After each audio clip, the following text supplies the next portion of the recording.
Assalamualaikum warahmatullahi wabarakatuh. Salam satu Malaysia. Malam ni saya akan jawab sebab saya masih menunggu lagi. Saya nak menunggu lagi saman daripada YB Khairi Jamaluddin ni. Tapi sampai sekarang ni tuan-tuan, baik letter of demand saya belum terima. Begitu juga dengan saman yang kononnya daripada Malaysia Kini kita baca telah difailkan pada 25 hari bulan. Hari ni dah Februari kan. Pun saya masih belum terima. Saya nak beritahu dengan YB Khairi Jamaluddin, kalau nak saman orang ni setidak-tidaknya belanjalah duit untuk kertas. Hantarlah letter of demand tu pada saya. Alamat saya ni YB Khairi Jamaluddin ada. Kita tak faham kenapa sehingga hari ni dia kata dia dah hantar letter of demand kepada saya, tapi saya tak dapat letter of demand tersebut. Dia kata dia dah saman saya pun saya tak dapat saman tersebut. Yang keduanya, kalau misalnya dia tak boleh jumpa lah alamat daripada MySejahtera tu, sahabat-sahabat yang bekerja dengan dia, Datuk Megat Firdaus, Irwan, Rizwan, semua sahabat-sahabat yang dulu mengenali saya, semua ada nombor telefon saya dan mereka boleh minta alamat daripada saya dan saya boleh bagi kepada dia. Jadi saya nak beritahu dengan YB Khairi Jamaluddin. Beliau kata saya fitnah dia. Dia kata saya fitnah dia, tetapi hari ini setelah saya meneliti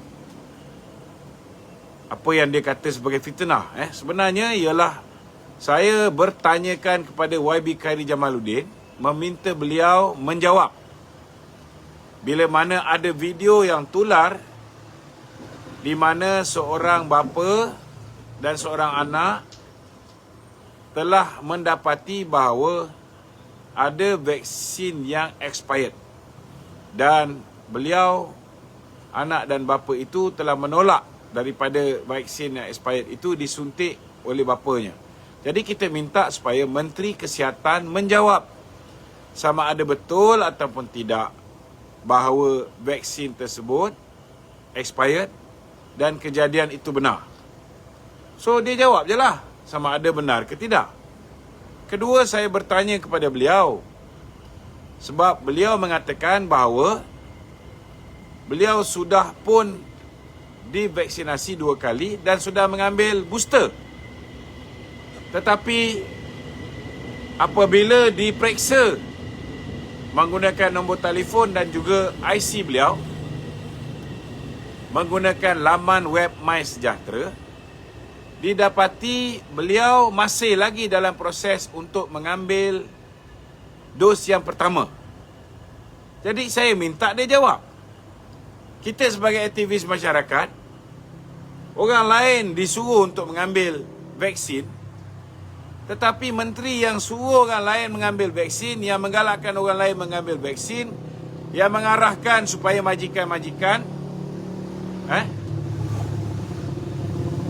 tidak membenarkan mereka yang tidak vaksin bekerja, dia sendiri yang sebut, dan individu ataupun menteri yang melarang daripada orang yang tak fully vaccinated ini daripada masuk ke kompleks membeli belah, masuk ke premis perniagaan, masuk ke premis kerajaan, semua tak boleh. Tiba-tiba ada bukti yang mengatakan dia dos pertama pun belum ambil. Jadi sebagai aktivis masyarakat adalah menjadi tanggungjawab saya untuk membangkitkan isu ni dan meminta YB Khairi Jamaluddin jawab. Dan dia menjawab. So, tak ada masalah. Cuma masalah dia berbangkit kepada posting saya yang ketiga. Sebab dia kata dia dah ambil. Bila tengok daripada apa yang dia paparkan, screenshot yang ditunjukkan kepada umum, didapati bahawa batch number untuk dos pertama dengan batch number untuk dos kedua sama. Bagaimana mungkin boleh sama?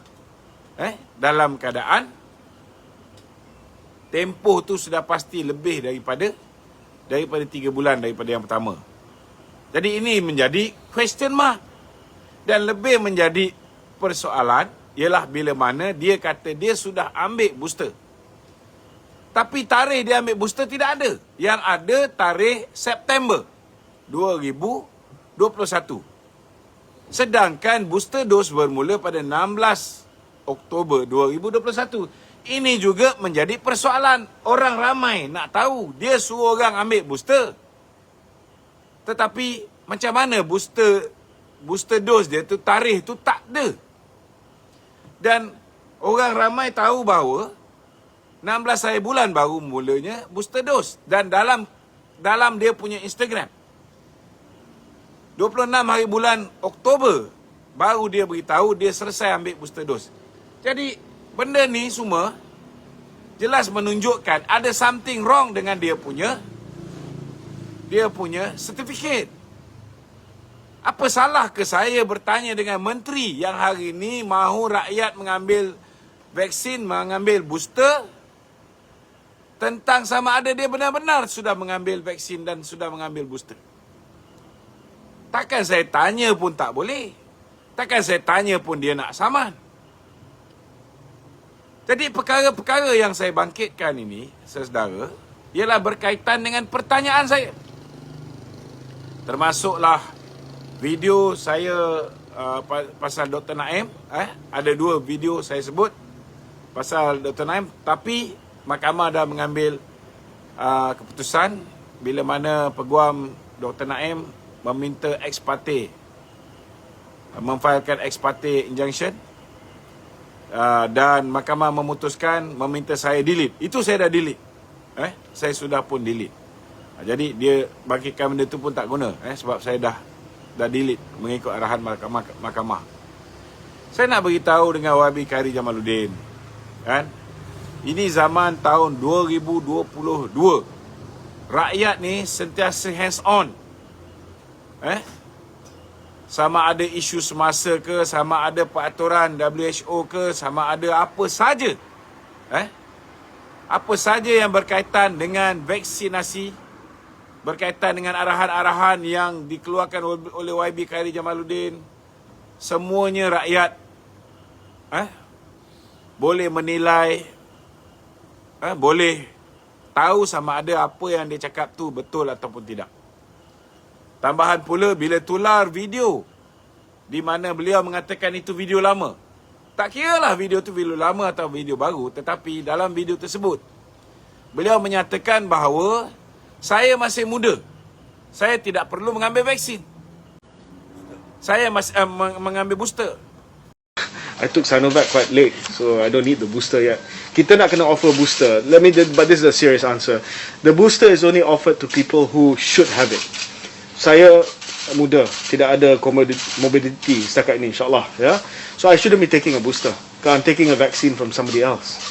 So booster ini kita kena bagi kepada mereka yang mengikut pakar boleh diberikan booster. Mereka yang 60 tahun ke atas, yang ada comorbidity, yang immunocompromised. The boosters are for that people. Those group of people, not healthy people right now. We are not recommending boosters for healthy people right now. Yeah, it's just for certain group yang kita nak bagi booster. Saya masih sihat. Saya tidak perlu mengambil booster. Tetapi pada hakikat dan realiti dia, semua penjawat awam, terutamanya the frontliners daripada Kementerian Kesihatan, daripada anggota polis, yang ada tu 15, 10, 20 tahun lebih muda daripada Khairy Jamaluddin. Tetapi mereka perlu ambil booster untuk mereka meneruskan kehidupan mereka, meneruskan kerja mereka di Kementerian Kesihatan, di polis, tentera dan sebagainya. Jadi ini bercanggah dengan apa yang Khairy perkatakan. Dia kata orang muda tak perlu, dia kata orang sihat tak perlu. Tetapi kenapa minta kaki tangan kesihatan, kaki tangan polis, tentera untuk mengambil booster? Dan sekarang dipaksa lah, senang cerita dipaksa. Kalau tak, akan diambil tindakan disiplin, tindakan tata tertib. Paksalah tu maknanya. Jadi saya dah berbincang dengan peguam saya tadi, saudara Logan Iskandar. Okey. Tak apalah, tak apa. Kita kita akan lawan perkara ni di mahkamah. Kalau nak hantar letter of demand tu, dia pun nak jimat kertas, tak nak hantar kat saya surat tu. Saya rasa semua orang di kementerian dia pun tahu saya ada restoran Jom Sate, boleh hantar kat saya punya restoran Jom Sate ni. Kalau dia tak tahu alamat saya beritahu sekarang. Jom Sate KL, alamat dia 14-1 Jalan 3/64A, Kompleks Udarama off Jalan Ipoh 52100 Kuala Lumpur. Nak hantar saman pun hantarlah, kan? Janganlah keluar kat surat khabar, saya pun tak tahu apa benda yang dia saman saya. Minta, kita minta. Macam mana kita nak jawab kalau dia tak hantar proper saman kepada kita? Jadi itu antara benda yang saya nak kupas, kan? Tak kisahlah tuan-tuan, saya yakin apa yang saya bangkitkan ini ialah di atas paksi kebenaran. Jadi selagi mana kita berada di paksi kebenaran, tuan-tuan, insya-Allah dia nak saman berapa juta sekalipun, insya-Allah kita akan hadap, kerana saya yakin tidak ada satu pun perkara fitnah yang saya lontarkan ke atas YB Khairi Jamaluddin. Yang patut dia saman ni orang macam Tajuddin Rahman yang mengatakan bahawa syarikat kroni dia Zaki Zahid menerima 500 juta. Orang macam tu yang patut dia saman, bukan saya. Betul tak? Walaupun kita pun boleh cerita juga, kan? Kenapa dia beria-ria sangat nak suruh orang ambil booster ni, nak suruh orang ambil vaksin ni? Kenapa order sampai 87 juta? Sedangkan rakyat Malaysia 32 juta. Kita boleh bangkitkan benda ni, kan? Dan belum lagi habis yang 87 juta ni, dah ada pula perbincangan dengan Pfizer, kemudian pembelian ubat Molnupiravir. Macam-macam kita boleh bangkitkan. Kenapa tak digunakan ivermectin? Kenapa menghalang ivermectin? Benda ni pun kita boleh bangkitkan. Memang betul sekarang dia menteri, sekarang dia berkuasa, sekarang mungkin orang yang berada dalam kerajaan mungkin dia rasa berpihak kepada dia. Tetapi ingat, pilihan raya bila-bila masa. Pilihan raya bila-bila masa. Bila kerajaan bertukar, saya nak beritahu, kita akan siasat hingga ke lubang cacing. Kita akan siasat setiap apa yang hari ini rakyat terpaksa suffer, akibat daripada arahan, walaupun tak kata wajib, tetapi pada hakikatnya bila semua rakyat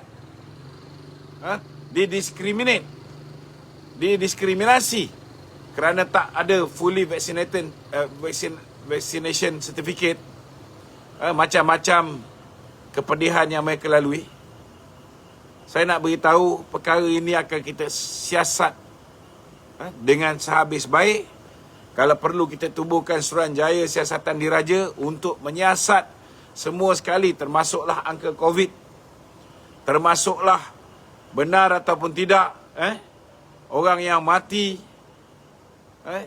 selama hari ini benar-benar termasuk orang yang dijangkiti COVID. Macam contoh adik saya sendiri. Ni adik saya sendiri, tuan-tuan. Dia nak operation, dekat punggung dia ada bisul. Itu je. Sebelum nak pergi operation di Hospital Batu Pahat, dia dah jalani swab test, PCR, dan didapati dia negatif, tidak ada COVID. 4 hari lepas duduk hospital, tiba-tiba ada COVID. Lepas tu sesak nafas, lepas tu sesak nafas, dan akhirnya meninggal dunia. Cuba nak ditidurkan, kita bantah, akhirnya meninggal dunia. Kononnya disebabkan COVID. Tak apa, kita terima ketentuan Allah, kita terima alasan yang diberikan oleh pihak hospital, mengatakan adik saya dan ramai lagi yang lain ni meninggal kerana COVID. Tetapi rakyat nak tahu sama ada benar ataupun tidak angka COVID ni betul ataupun tidak. Ini kita akan siasat. Rakyat juga nak tahu. KJ mengatakan bahawa tidak ada kesan sampingan. Mula-mula dia cakap macam tu. Lepas tu hari ni dia dah mula mengakui bahawa ada kesan sampingan, ada kematian. Kan? Cuma angka dia kecil. Kecil. Dia cakap. Tak apalah. Tetapi dia kena ingat bahawa orang yang bal palsi, orang yang tangannya bergetar, orang yang paralyzed sebelah badan, orang yang meninggal dunia, mereka ni juga manusia. Kan? Dan mereka ini berhadapan dengan kesan sampingan dan meninggal dunia disebabkan tindakan kamu yang mahu menyusahkan pihak yang tidak lengkap vaksinasi. Bukan mereka ni semua anti vaksin. Ada yang dah ambil dos pertama. Bila dah ada ambil dos pertama, lepas tu ada kesan sampingan, takkan dia nak ambil dos kedua. Ada yang dah ambil dos kedua. Bila dapat dos penggalak, mereka mula nampak kesan sampingan tu parah. Teruk. Tak macam pertama dan kedua. Maka mereka takut nak ambil dos yang keempat. Ataupun dos penggalak yang kedua. Salah ke? Mesti ada sebab kenapa mereka tidak mahu menyuntik dengan dos penggalak yang ingin kamu wajibkan. Walaupun tak sebut wajib, tetapi pada hakikatnya, kalau tak ambil, orang yang kerja di Kementerian Kesihatan tak boleh meneruskan kerja dia. Orang anggota polis dan juga anggota tentera tidak boleh meneruskan kerja dia. Jadi, di mana letaknya keadilan dalam perkara ni? Jadi, kalau pejuang-pejuang dan aktivis masyarakat macam saya tak membangkitkan perkara ni, tak membela nasib rakyat yang hari ini tak tahu nak buat apa. Saudara, siapa lagi nak buat? Alhamdulillah ada juga NGO macam PPIM dan beberapa NGO lain yang membangkitkan perkara ni. Tetapi rakyat pun nak dengar orang politik juga menyuarakan, membela mereka. Kerana tanpa orang politik terlibat sama membela mereka, mungkin apa yang disuarakan oleh NGO tidak begitu didengari oleh orang politik yang hari ini berada dalam kerajaan. Jadi selagi hayat saya di kandung badan ni tuan-tuan, hantarlah berapa banyak saman sekalipun, saya minta saya punya penyokong-penyokong jangan bimbang. Selagi mana kita berada di paksi kebenaran, kita berada di pihak yang benar, datanglah berapa banyak saman sekalipun, insya-Allah Allah Ta'ala takkan membiarkan kita tak aniaya tuan-tuan. Jadi tak perlu bimbang. Lagi-lagi kalau orang-orang macam KJ ni, kalau saya terpaksa serahkan nyawa saya tuan-tuan untuk bela nasib rakyat, saya akan teruskan perjuangan saya. Tidak sekali-sekali saya akan berganjak daripada membela nasib rakyat yang hari ini didiskriminasi kerana tidak mahu mendengar arahan daripada KJ. Seperti mana apa yang berlaku hari ini. Jadi itu mukadimah saya pada malam ni.